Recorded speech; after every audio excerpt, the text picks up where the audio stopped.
when I was writing after, I would say, which was my first one, was definitely, it was when I was a military spouse. And I didn't travel a lot, which I used to complain about and be like, I thought we were supposed to move, but he was always gone. So I was still alone and I didn't really fit in. I was really young. I got married right after high school. I didn't fit in with the young Army wives because they just, I'm not a party girl. I don't want to be out late. I'm not my vibe. I'd rather be home reading. So I never really quite fit in and I didn't have a lot of friends. I was pretty lonely. It was a pretty high stress environment of like, whether it's like trying to find a way to pay your bills, constantly being alone, wondering like if your neighbor is going to come back from war this time. Like it was just so many things at once. So I definitely used that as an escapism. My reading on Wattpad started by so there was another way to read on Instagram, which is even more ridiculous, but I was reading these stories on Instagram that every caption was like a paragraph. So there were, I mean, if I found an older story, older as in like a couple hundred posts, I can't even imagine it now. It sounds so insane, but at the time it was so entertaining. And I was reading at just an enormous, couldn't keep up with even just financially. Like I literally couldn't just buy every book that I wanted to read. And I was reading on Instagram and this girl who I was reading her story and she was like 15. And I was like, this is insanely written for a 15-year-old. Like, I've read some really great stuff on Wattpad after that, but at the time I was like, this 15-year-old girl's writing on Instagram. Like, this is really, really cool. And then she kept going with the story. And then she said, oh, it's getting too long. I found this website called Wattpad. And I was like, okay, so I Google it and it's an app. And at the time I was like, I cannot, like, first of all, I'm just like reading on an app, ironically at the time felt a little like, well, like I was like, as a reader and like someone who grew up holding books and I'm still not a big e-reader, like, unless I have to, part of me was like, is that even a book? Like, what does that look like? How does that feel? Am I going to care? It's just had a different feeling to it, but the story was so good. So I was like, okay, I'm not downloading the app, but you go to the website. And I had this like, older computer, desktop computer.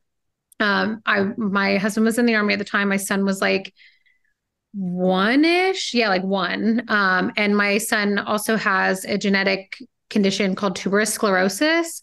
So the daily kind of struggles with that are autism and epilepsy, but there's all kinds of other stuff. But those are the two like kind of ones that everyone knows about and things that, affect us daily. So he was having like 30 to 50 seizures a day. So even if it was very intense. My husband was, again, gone. I was 21 years old, which is like bananas to begin with, like 21 years old with a child and living it was just, it was a lot. So I couldn't work, one, because I couldn't afford childcare for a special needs child on a, low enlisted soldier salary. And two, who's going to, realistically be able to watch my son that I'm going to feel comfortable with while this is all going on. So I was a waitress before that. So I quit my waitressing job. And when I was pregnant, I worked at like a makeup counter in the IRS and blah, blah, blah. I've always worked since my hands could work. My mom was like, you're getting a job. So I wasn't working, which was driving me a little insane because I've always worked. I've even in school, I worked after school, I worked before school. So I started taking classes online to get FAFSA money, which I'm like, don't come after me, the government. But it was a way because my brain is just so active. And I was like, what can I do that will bring in money, but I don't have to leave the house and I'm good at school. So why not? So I would take full-time classes to get that FAFSA money because we were such low income, help pay the bills, buy my son's medication that the military's insurance wouldn't cover, all the things. So anyway, back to the point is that I'm reading on Wattpad. I go to read this girl's story. And then I realize like, this is an entire library, an endless library of so much content. And again, it's like a library where you have to mine through it to find the things that are standing out to you. But I was just blown away. And not at that time, it wasn't a place where published authors go to like promote themselves, or it wasn't that. It was just a whole bunch of storytellers who either tried to get published and didn't, or they just love writing and they're, in college, or they're, wives are gone and they're writing, or they're, just somebody who loves to write and it never happened. So I'm like, this is insane and also free, which for me at the time, I was like, this is perfect. I can't keep up with, my reading pace. So I just went down a rabbit hole and I read so much. I don't even know how much time I spent on my phone. And before that, I was trying to read it on the website, but it was just, to my dismay, it didn't work out. So I was like, I'm going to download the freaking app and read it on the app. And I was just reading so many good stories.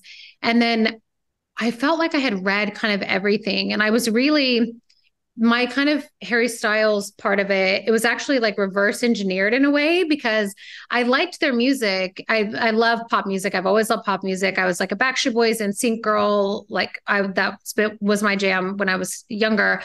And I liked them, but like, it was just, they were just a band to me. Like they were on a reality show. I was like, whatever, they're cute, but like they're kids basically. That's what I thought. So, and then I started reading all this fan fiction, and I went from Twilight fan fiction to Harry Potter fan fiction. And then I started seeing all this One Direction fan fiction. And that was the first time I ever really read, or even, I didn't understand what like real person fan fiction was anyways at the time. But I was like, this is so fascinating, because it's this world where you kind of know, like, what they look like, but it's totally different than reading a Twilight fan fiction where it's Edward and Bella and those characters. So there was just something about I don't know, I think it was a mixture of like the timing, because also One Direction was everywhere at the time.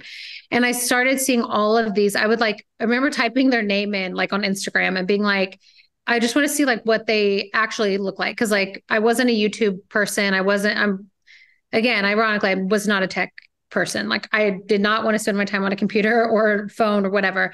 So I specifically remember the exact moment of seeing this photo of Harry Styles, but he was like just covered in tattoos, like basically from head to toe. And I was like, did Harry Styles get like he has tattoos, but it wasn't real. But I didn't, for a couple of minutes, I didn't realize this. And then just something just in my head was like, this guy, like Harry, but not even Harry Styles, but just Harry, college, this girl, first love, good girl, bad boy, Pride and Prejudice inspired, like just like in my head. And I was like, well, I already have a Wattpad account. No one's going to know. Like I might as well just, write a chapter, because it just was driving me crazy. There was just something about him that it wasn't like One Direction's music. It wasn't even about I think the misconception a lot of times with like real person fan fiction is like, it's just some, kind of strange woman or man writing about their, desire for someone. And it's like, that does happen for sure. But I think it's very just ignorant and just disrespectful and dismissive to assume that that's what everyone's doing.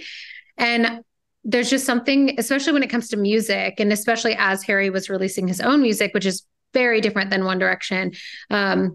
It was more of a Muse situation where I didn't know his personality. I wasn't writing about his personality. I don't know his family. I don't know his emotions, but the moment I started typing that first chapter, it was like, it just wouldn't stop basically. And no one was really reading it at first. But I didn't care, because I was like, I'm not doing this. I didn't even want anyone to read it. I used like a fake username. I never posted any photos of myself. It just kind of took off on its own through word of mouth. And none of us really know the exact reason, but I think it has more to do with like, again, the timing, the fact that I was updating every single day, which is not very common on Wattpad. It's usually like, one chapter a week but I couldn't stop. And it got so big that Wattpad then was like, hey, what are you up to? What's your name? How old are you? Like, do you want to do something with this story? At the time, I remember like 1 million reads. And I was like, how is that? And I was like driving to San Antonio for my son has to do sleep studies because he has a lot of stuff going on in his brain. And I remember driving and like pulling over at this like barbecue place and just checking my phone. And that was the day I got 1 million reads. And I was like, 1 million, like that is just mind blowing. So 1 billion, I think my brain doesn't even process 1 billion. And they were like, you're almost at 2 billion. I'm like, that's not even a real number. I don't know what that even means. From my own reader kind of perspective, I feel like I wrote the book I wanted to read. And I was a little bit tired of, I love all kinds of romance, but I was a little bit tired of, the meet cute, the one fight, the like, we can't be together, but we can, we make up and it's over. It's like, I already know what's going to happen, which some people read for the comfort of the predictability, which I totally get it, especially romance readers. They love a happy ending. But my preference is not necessarily that. Like I'm like a romance reader, but what I actually want to happen is not usually what the romance genre wants to happen. So I believe truly that it was just the chaos and the drama and these young people making mistake after mistake because Hardin didn't make one mistake. They didn't have one fight. He made a million mistakes. Tessa made a million mistakes. And it just, the most of the feedback I was getting from my older readers who have, life experience and know what it feels like to be 18, they were like, this really captures that just kind of raw, like everything feels like the end of the world feeling. And then I think for the younger readers, it was just like the magic of this like push and pull. And I did reference a ton of Pride and Prejudice and Wuthering Heights and these classic tropes that I've always loved that most of the younger readers and even a lot of my older readers hadn't read or really cared about until Hardin and Tessa loved them. So then a lot of them have read them now. But at the time, I think it's just, there's something about the man who hates everyone except you. There's something about the idea, because in real life, you can't change a human being. You can't they can try, but like in reality, it's like if I was Tessa or Hardin in real life, both of them, I would have broken up with them. But I think it's just that like push and pull and that classic, like enemies to lovers, to enemies again, to lovers again, and not just meeting, falling in love, fighting, breaking up. It's like, it just keeps going and going. Sometimes even I was like exhausted by them. Like how I was saying with the, typical fall in love, fight, makeup. It's like, I always want to know, and which I think is another reason why I've always loved fan fiction, is what happens after that. What happens after you fall in love with somebody? What happens if they make another mistake? Or what happens if your trust is betrayed again? What happens if something happens in your family and how do you cope with that? So it was more from Tessa's point of view, it was like, what happens after you fall in love for the first time? And from Hardin's point of view, it's like, what happens after you meet somebody who you are really, really wanting to change your life for and get your, shit together, basically. But when I was first writing it, it was just called like Harry Styles fan fiction, because I was like, I don't even know how to use this website. But the word after just stuck with me throughout the series. It was basically in my head, all three that were on Wattpad it was one big book. And even when I went to start After We Collided, which on Wattpad was, after 2, I went to upload the 101 chapter and I thought that my account was broken, or I emailed Wattpad because I was like, something's happening. I can't upload the next chapter. And they were like, our books can only be 100 chapters. And I was like, oh, so I basically was like forced to start a second book, which at the time also there was no word count on Wattpad. I had no clue how long these books were. I had no clue how long, a published book or any kind of book would be. And even Simon and Schuster, when they bought the rights, they were like, this Wattpad version is over 1 million words long. The Wattpad version is actually like 200 and something thousand words longer than the published version. As a military wife at the time, there was this whole genre of like military romance, but every time I would read them, I'm like, this is, and again, I love, I have nothing against just straight up erotica, nothing whatsoever against dark romance. I love every genre of romance, literally. But I'm like, okay, where's just a sexy guy in a uniform where's the rest? Like, where is, the night terrors? Where is the fear of public crowds? It's not all just like sexy protector men and women who are just like swooned by them. It's like, this is something that, it's not normal, especially, in my experience, it wasn't normal to be 18 years old and not knowing if every time there's a blackout, which is like where you can't contact the family, that all of, this group message thing is like, is your husband okay? Is your husband okay? It's like, it basically at times was like, which one of them is deceased, or whose husband is it, whose son is it, who's, and having my neighbors, like I lived right by the base and then on the base. So you can just hear them. Like I would hear my neighbor next door, and his wife was also in the army, but she was deployed while I lived next door to him. I would hear him all night, just having like extreme night terrors. He would break stuff. He would punch walls. And he was alone. So he would come the next day and like apologize. But it was like this kind of stuff, especially with there's a stigma in general in this country around mental health for those of us fortunate enough to even be able to afford it in the first place. But especially in the Army, it's like there were times where I knew multiple people, including my now ex-husband, who went to get help and basically got punished. It's like you get humiliated, you get punished, it's like, okay, well then either you get kicked out or you shut up and go run extra miles today because you complained about it. It's like, it's just not a typical environment. And I think there wasn't enough stories being told about the conflict either of like, I think especially, I tried not to alienate anyone politically, but we are in this weird time, and we have been for a while, of like, if you're in the military or supporting in the military, you're automatically just like red state, you hate human rights, and it's like, there's a whole bunch of just people in the middle that can understand and respect and have empathy for people who join the military. Every single person I met that was in the Army or the Air Force, or family included, not one of them joined the military to be violent, to be a part of war. It's like, first of all, do we not pay attention to the economy or to healthcare or the promise that, you're in a middle class or lower middle class high school, and there's a guy in there in a uniform telling you this is your only way to go to college? It's like, of course, it makes sense. And my ex-husband, for example, his great grandpa was a Tuskegee Airman. So in his family, especially as a young Black man, it was like this honorable thing. And then once I started meeting more people outside of the military community, I realized there's this like almost like shameful, weird, judgmental, like, well, they must be. It reminds me of like when we see the soldiers from Vietnam coming back and they're being spit on. It's like, what in the world is happening? And I'm, again, I don't want to get too political, but it's like, I am very much not that idea of like what that is supposed to be. But at the same time, I'm like, where's the middle ground? Where's we just are missing this huge, which leads to many other problems, but especially in books, it's like, we can read to escape. We can read sexy soldiers. But it's like, I wanted to read about what happens when you're in love with somebody and you're having your life with them. And every time they come home, they're different. And every time, last year, I saw fireworks for the first time in my life since I was 18, because I was with somebody who couldn't be around fireworks.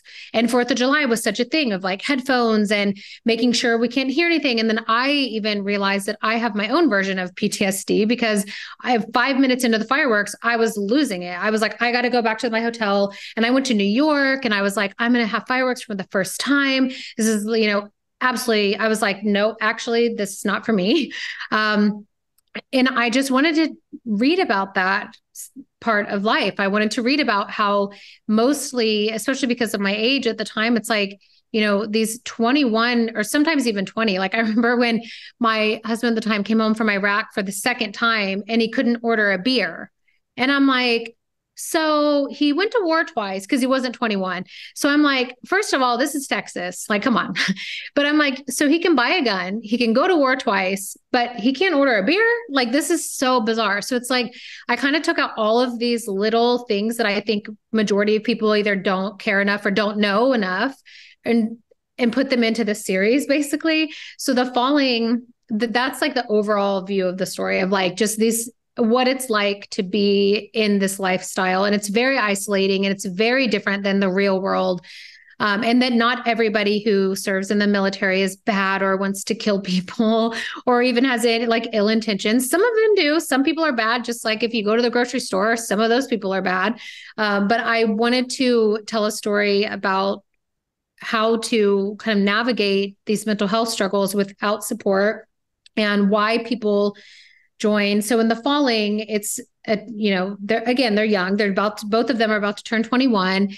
Karina, the main character, has severe anxiety, but isn't diagnosed and doesn't know that she has anxiety. She's a military brat, which is the daughter of an officer, like daughter of a military person. Basically swears her whole life she's never going to date a soldier, has no interest because she saw what it did to her parents' marriage, and her father is very cold and kind of stereotypical officer, loosely based off my grandpa. And then Kale, who is the main male character who's coming back off his third tour to Afghanistan. And his PTSD in the Falling is a lot more internal and a lot more subtle. And he's just literally fresh off the plane. And then it's basically the story of them slowly falling, which is where the title comes from. Just, it's not a, quick, they love each other immediately. It's a very slow burn romance, mostly focused on both of their mental health. And then in The Burning, it's a little more like, the painful sides of it and the fearfulness and the fight or flight that you're in constantly, and the certain things you can or can't do. And there's a community of people around them. Karina's roommate is a pregnant girl whose husband is deployed her entire pregnancy, which is based off of when I found out I was pregnant with my son, my husband at the time had just deployed 2 days before. So I couldn't even tell him for like 3 weeks because I had no contact with him. I spent my entire pregnancy by myself, every doctor appointment, everything. I had no family in Texas. I didn't want to go back to Ohio. So I put a lot of my own stories or people I know stories into it. And then The Infinite Light of Dust, which comes out in August, is basically just all this, it's hard without spoilers, but basically it's a little more violent. I will say, just to warn people, it's a little more violent. It's a little more explosive, but it's also a little more hopeful than the first two. So it's a love story, but if you're looking for just, like a happy little distraction from life, funny rom-com, this is not for you.